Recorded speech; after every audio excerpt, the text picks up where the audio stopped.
quitté Clécy, donc on y est resté quand même 3 nuits. Et du coup, bah, on a bien avancé, on est parti vers Vire en Normandie parce qu'on en entendait parler excessivement dans les journaux. Donc bah, en fait c'est une ville, hein. On arrive un jour de marché, pas moyen de se garer, du coup on n'est pas resté. Ça va Fanche? Oui. Ouais. Tu peux venir à côté de moi si tu veux. Ouais. Et du coup, Mais maintenant, je dois et du coup casser voilà. le couteau. Donc du coup là on est parti dans un petit bled à 9 km je crois à peu près de Vire. Ça s'appelle le Gast et il y a une réserve naturelle avec carrément un parc naturel autour d'un étang avec des canards, toute une zone horticole à protéger. Donc je vais aller vous montrer ça. Donc voilà, on va en profiter, on va se faire un petit pique-nique. C'est ça aussi la vie en van. Allez, je vous emmène. Allez voir, c'est joli. Allez, je vous montre le chemin, ça changera de ma tête. Hop. Donc c'est hyper boisé, hyper vert.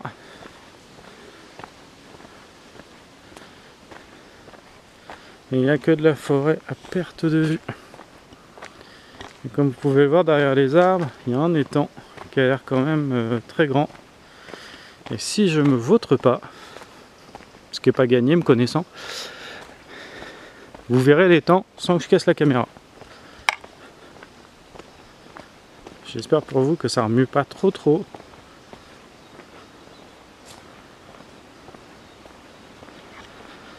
Je vais vous montrer cet étang qui est vachement grand en fait.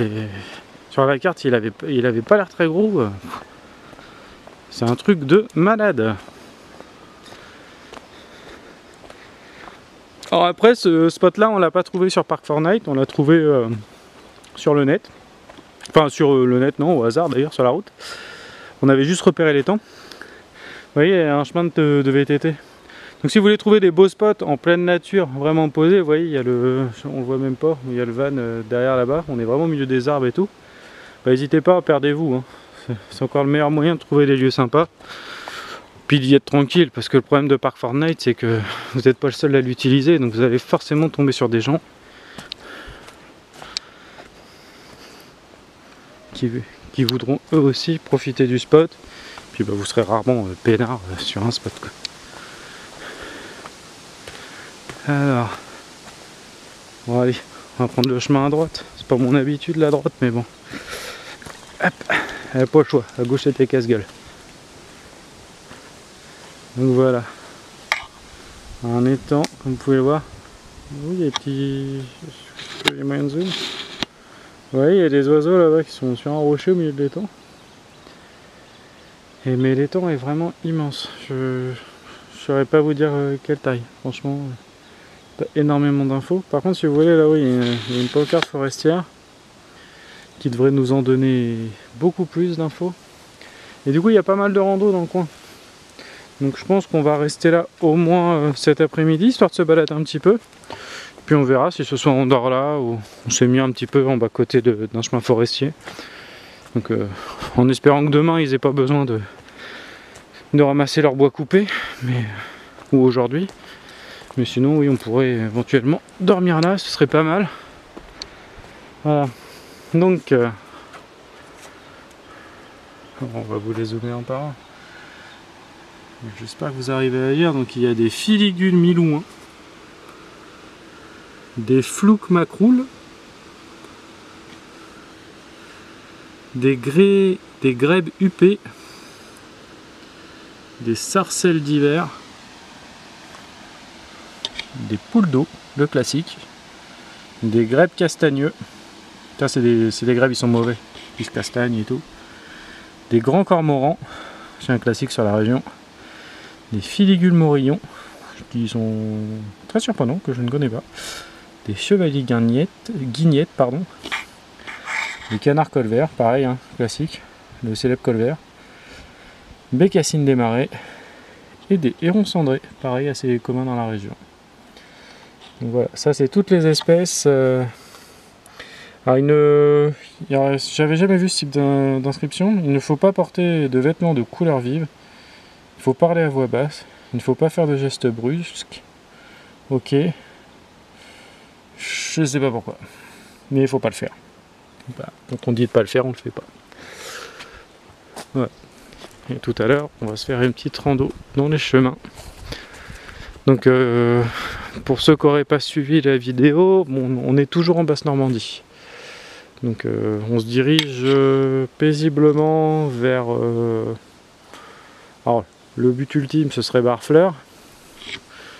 Parce qu'on y rejoint des amis de la famille là-bas. Mais bon, on y va vraiment à notre rythme. Hein, vu que de toute façon eux ils ont un mobilo mais qui risque d'y rester. Donc voilà. Voilà pour cette première petite vidéo. Je voulais faire une petite vidéo pique-nique pour montrer un petit peu comment on peut s'installer, se trouver des petits coins sympas. Parce que moi le van ça fait 1 mois et demi que je l'ai. Je pense que si vous n'avez pas de van, vous êtes comme moi. Les pique-niques c'était plutôt aire d'autoroute avant. Donc voilà. Quand on passe par l'autoroute, déjà on passe à côté de ça. Moi ça fait 2 ans déjà que je prends plus l'autoroute. Donc on bivouaquait en 2 secondes. C'était pas mal.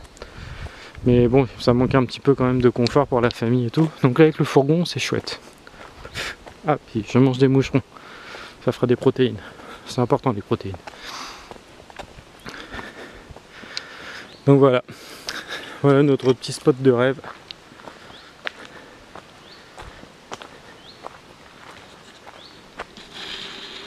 Et voilà. Et ce midi, c'est là qu'on mange. Allez, je vous dis à tout à l'heure. Bon bah donc je viens de vous quitter, hein, mais bonne nouvelle, je me suis pas fait confiance sur la route, je me suis dit tiens l'eau normalement c'est bon, on en a encore. Et qu'est-ce que ma femme vient de m'annoncer? Elle va vous le répéter. Il n'y a pas d'eau mon chéri. Voilà, on est tombé en panne d'eau après s'être garé. Donc on mange avec le jerrycan de secours. Et on va se promener, puis bah, après on ira chercher de l'eau, ça va être cool parce que sinon on est mal. Donc voilà, c'est ça l'aventure aussi, trouver de l'eau. Allez, bonne app pour ceux qui mangent.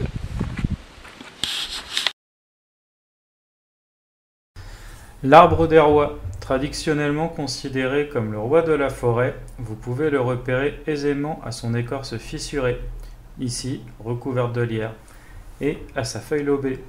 Ses fruits, les glands, aux longs pédoncules, sont très appréciés par les cochons, qu'ils soient domestiques ou sauvages. De qui s'agit-il? Réponse au prochain épisode. Hey, t'as pensé à liker, à partager et à t'abonner, t'y as pensé? C'est important si tu veux soutenir la chaîne. Et si tu veux qu'on puisse trouver du meilleur matos pour faire des meilleures vidéos et des meilleures images pour toi, eh ben faut t'abonner.